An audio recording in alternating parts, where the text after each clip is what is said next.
Yo, I'm Moo. Welcome to channel 2. We have 100 men versus 1 gorilla. Everything you need to know.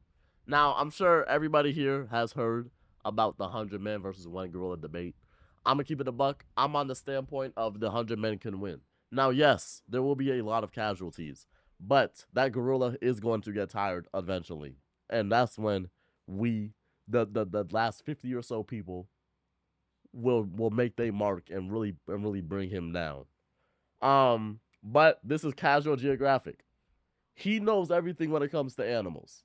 So he's gonna let me know whether I'm delusional or I'm right on the money. And we gonna find out together. So lock in. 100 men versus 1 gorilla is just the newest online debate brought to you by people that have way too much time on their hands. And I'm no better, because here I am making a video about it. Because it's quickly gone from silly Twitter talk to what has to be a massive joke that I'm not in on. What's clear is one side is getting drastically overrated, while people obviously aren't taking the other side seriously. Plus, I love animals and arguments, so if you're looking for a video to eat your lunch with, or to be the soundtrack of your commute home, I'm going to break down the question you probably didn't care about in the first place. Talk to me. Give me everything I need to know, bro. This was ever even a question. So here's the full truth of whether 100 unarmed men could beat 1 prime silverback gorilla. But first, we gotta understand what force of nature we're up against. Now, I do have a couple recent videos on gorillas, so to not repeat myself too much, I do advise that you check those out for further context. Okay, but basically everything we thought about gorillas back in the day was wrong. They're giant, non-violent, fart-happy pacifists, and the most dangerous thing about them is they can misunderstand regular human actions as an act of war. So while if you smile at a silverback enough times, he eventually will put beats on you like a Cherokee drum. Most times, a gorilla is just worried about the 6,000 calories he eats a day. And thank the stars for that. Gorillas are built like the developer had something. Yo, that is a crazy build. Dragged to resize. The result is an alpha ape with a stronger bite force than a grizzly, allegedly. Hands that can crush a crocodile's skull, allegedly. Just strength that we really have no way to truly comprehend. That man fully didn't plan to get casually ragdolled, but plans are always subject to change when you're around the prime ape. Gorillas might default to peace, but life is multiple choice. The question is, what kind of carnage comes when they choose violence? It's hard to imagine what a fully malice-motivated gorilla can do because it takes a lot for them to get to that point. I feel like we could take that. We could take that gorilla down. That gorilla is not making it out. The first phase of conflict involves using body language and gestures to send a message before hands even have to be thrown. Because for an animal that can spend over 12 hours a day eating, wasting calories on fights is poor resource management. The second phase of escalation usually involves pushing, grappling, and screaming in really short bursts. Gorillas fight the way they fuck. What I mean is, the phase they run are like how they're hung. Not long at all. Because again, most times gorillas don't actually want to fight. But what about when they do? Yeah, that would be phase 3. That usually happens when 2 silverbacks throw down for control of a group. Losing such would mean losing the 3 Fs: food, family, and the FCC won't let me finish. But stakes can make these fights to the death, and here's where we can see what gorillas are truly capable of. I found a research paper that detailed the injuries sustained in gorilla-on-gorilla fights, and based on that, you see a pattern. Those teeth are for more than just undressing trees, and losers are often found with lacerations and puncture wounds all over the body. And unlike a leopard, which leaves small puncture wounds, the canines of a gorilla cause large gaping tears in victims. Even if the gorilla's bite strength has been exaggerated, which we will get into, even lowballing them puts them at the level of a hyena. One gorilla named Inshuti had his foot completely crushed, with the tips of his fingers and ear bitten off. Oh my god. Arms, not really to punch, but to use as battering rams, and they've also been known to pull chunks of hair out with their hands. So safe to say, a gorilla's stiff arm to the back would crack your constitution like a glow stick, and could dislocate or break human bones by accident. And with many victims also recorded with bite wounds to the face, you'd probably be able to unlock your iPhone from 20 feet away after a gorilla puts jaws on you. So what chance would an army of humans have against a 500-pound berserker? Well, hot take. Gorillas have been drastically overrated in many ways. First, as fighters. Gorillas aren't efficient fighters. They're more physical brawlers and grapplers, and with everything I've said, most fights last anywhere from a couple seconds to 1 to 2 minutes at the most. Also, as strong as gorillas are, their strength this is why we gonna win. There are some animals that just get more and more OP the more people talk about them. Chimps have been said to have the strength of 8 men, when really it's closer to 1.5. It's just that they're stronger in all the ways that can kill you. And grizzly bears are already big enough, but then you got people claiming they can decapitate a full-grown moose with one swipe. Now, what idiot would say that? And this debate has people swearing a gorilla would rip a whole man in half like a phone book with nary a sweat. I knew the gorilla propaganda peaked, but this was an actual debate. Grizzly versus gorilla. Realities. You won't find one where a plus-size protein-packing primate can do anything to a full-strength grizzly bear taking him seriously. Especially since there's a much smaller predator known to give gorillas problems. Gorillas have been documented getting preyed on by African leopards. Even with jungle leopards being bulkier due to less competition, that's still an at most 180-pound cat past tensing Optimus Prime. Now let me be fair, these are rare and leopards usually go for hoofed animals, wild pigs, and monkeys. Gorillas are actually too big and too social to be a regular on the grocery list, so it sounds like my whole point is trash. But that same paper listing gorilla on gorilla violence also showed the aftermath of leopard attacks. In those reports, all leopard victims took bite wounds to the head and most of the arms, with lacerations localized about the neck and claw marks on the trunk. So even though it is rare and a one-on-one between a silverback and a leopard might murk both, if a gorilla can struggle with less than 200 pounds of predator, a 900-pound duratio would give Harambe a bunkmate. Also, against 100 men, there are some very real issues that could be game over for the gorilla. The big one is endurance. Gorillas are dangerously close to being hot girl fit. They're best using explosive bursts of energy, not sustained strain over a long period of time, and a fight against 100 humans would likely last hours. Yeah, which is really bad considering compared to us, gorillas have poor temperature control. Gorillas don't have as many sweat glands as humans, and if we're talking about mountain gorillas, the thick fur would make it a 1-on-1 versus 1. I'm telling you, we got this, bro. The risk of heat stroke. That is, if the ape doesn't just have a heart attack. Cardiovascular disease is the leading cause of death in gorillas in zoos, and 70% of male gorillas in zoos suffer from heart disease that'll past tense them prematurely. Now, that might just apply to zoo gorillas, but it's still a factor. Another is the very temperament of the gorilla is highly non-confrontational. They're more likely to run away than run a fade. But most importantly, the brawling, grappling build is not a good combat style against multiple enemies. We know that cause there's another African predator that's been giving gorillas hell, and you may not have even realized it. And it's weird because for a while, gorillas and chimpanzees seem like they were on good terms. They've been recorded foraging together, and they'll even have their version of primate playdates. That all changed when the chimps started chimping. A couple years ago in Luongo National Park, scientists witnessed a gang of 18 chimps. I remember this. That's 3 females, 1 baby, and a silverback. The turf war lasted an hour, and even with the silverback apparently testing ragdoll physics, throwing chimps in the air, and even managing to injure 3,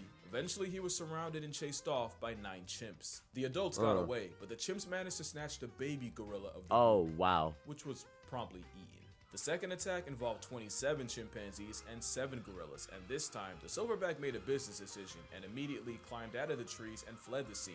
Yes, comparing chimps to humans is comparing durians to jackfruit. The moral here is the one gorilla can not only be overwhelmed, but neutralized by numbers. Because if there's one thing that's being dangerously underrated, it's the power of friendship. Don't laugh, I'm serious. If you remember this picture, then you know this was the 100 Men, 1 Gorilla of 2018. It's pretty self-explanatory. Everything here is coming for your life, except the 2 you picked to run defense for you. And I'm just gonna kill the suspense. If one of those picks isn't the 10,000 rats, you have no idea how big 10,000 is. Add eagles for aerial support, and the rest of the field would have over 200 rats to deal with each. And it's cause the power of plurality is one of the most broken strategies. Power of plurality. Okay.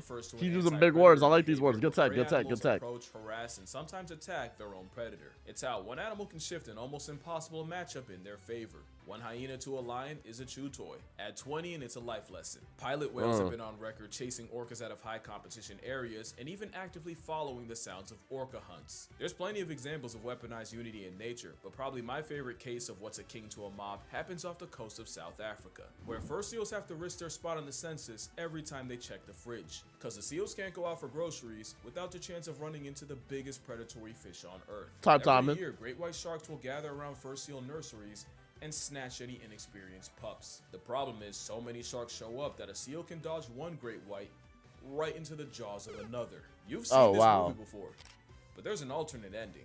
Scientists have recorded fur seals squatting up into one giant group and using their numbers to turn on the sharks closing in. And as the mob gets bigger, the seal force gets more confident, leading to them escorting the 20-foot assault submarines back out to sea. So with all this, now it doesn't seem like a stretch to favor 100 men over just one gorilla. You could argue that the seals and the other mob merchants aren't actually getting physical with their final boss. That's true. Everyone's asking if 100 men could off a gorilla. No one's asking how. Well, that's why I'm here. But Talk first, to me. don't try this on a gorilla, or at least don't blame me for the consequences if you do. In a Talk fight to me. against a simian weighing a shack and a half, it's all about attacking the weak points, and a gorilla's weak points are the same as ours. Eyes, throat, mouth, and for measure, the jewels of the South. It's all about delivering damage that actually matters, and to do that, someone would have to perform the Draymond Green special and go for the eyes and blind him. Someone else would have to suffocate the supersized simian, either by bear hugging his windpipe, which only Tarzan backpacking plot armor can do, or by shoving your entire arm down his throat. And since you're already negotiating your arm, elbow, deep esophagus, you'd also have to pull the gorilla's tongue out. I call it the leopard method, because a 73-year-old once soloed an attacking leopard by reaching into its mouth and ripping out the leopard's liquor. And speaking of grab and pull, someone would have to be elected to perform Draymond's final smash and go for the gorilla's unmentionables. Hey, don't judge. This is war. The rest would have to use their combined strength to pin the primate down, with the remainder delivering kicks to the gorilla's flank, the most powerful natural attack to the gorilla's most vulnerable area. That would probably be the best way to chip away at a gorilla. One problem though, this is still a gorilla we're talking about. Even with everything I said about their strength being overrated, a gorilla fighting for its life would show you destruction like you've never seen. It doesn't matter how many men, the method, or the facet, for those first few, their only outcome is a closed casket. Even if numbers eventually win, those first dozen or so men would be horrifically maimed, mutilated, or straight up murked. You can argue that if I can mention that 100 men running over the hill would intimidate even a gorilla, witnessing men getting mauled and disfigured would inflict psychological damage. There's an argument that witnessing the sheer carnage would weaken the resolve of the others. Oh, wow, yeah. Remember, yeah, imagine you down there with your homie and then like your homie just get absolutely fried. And now you gotta keep fighting. Yeah. It's like war. It's like real war. If mobbing is natural, doing so in a way that guarantees a portion of your team sees Tupac live isn't. Even animals like hyenas will fall back if they sense they don't have enough of an advantage in a clan fight. But there's a catch. The tweet that started all this said, "Dedicated to that shit. Surely if men can get blown to bits in a war, you just gotta be dedicated, bro. Die by the gorilla. If they can withstand the visceral reaction of seeing jaws getting detached, limbs getting dislocated, and a field of open fractures, 100 men would definitely beat a gorilla. And moral of the story, we have strayed so far from the halo of Harambe. Yeah, this is the part where I do the annoying thing and turn a tweet made by someone who definitely wouldn't pass a P-test into a lecture. But like I said in the other video, gorillas have already been getting the middle finger from humanity, either in the wild or in zoos. Whether it's trophy hunting or bushmeat, habitat loss, or an unsupervised minor, humans have the highest KD ratio against our green machine cousins. Because a gorilla has never been on record life depriving a person, even when they may have had a reason. Yet the mountain gorilla is nearly in bed with extinction mostly because of humans. But not all humans. Some dedicate their entire lives to the welfare of this giga ape, which is why I will be donating to Virunga National Park. Not only do they treat and protect the gorillas there as family, they often have to risk their lives regularly going against poachers. That and the fact that I made a video detailing how to murk an endangered species makes my soul itch, so link down below for them to donate as That's well. real. I'm That's not real. kidding when I say they're family. This man was seen comforting one of his young gorillas after his mother died. And fun fact, Virunga National is where we got this gem. But yeah, that's gonna do it for this video. Fun little video that nobody should take seriously. Nah, but I think I'm gonna start doing the animal versus animal face-off videos again. So let me know what animal matchup you'd like to see me yap about. There's one I've been wanting to get into for a while. Friendly reminder that I have a book, 100 Animals That'll Bleeping End You. I'd say more, but the name's the marketing. Also, I have a Patreon, but reminder that your money's probably just gonna buy me lunch. So don't spend a check unless you've always wanted to indirectly feed me Wendy's. Or you might just fund my next trip. I mean, all this talk about gorillas, who knows? Maybe I'll go see one. Oh shit. But yeah, drink water, hug your mother. W video, bro. I told y'all 100, bro. I'm telling y'all 100, bro. That's, you just gotta be dedicated. Y'all gotta be dedicated. You gotta be ready to go crazy. W video. Oh my god.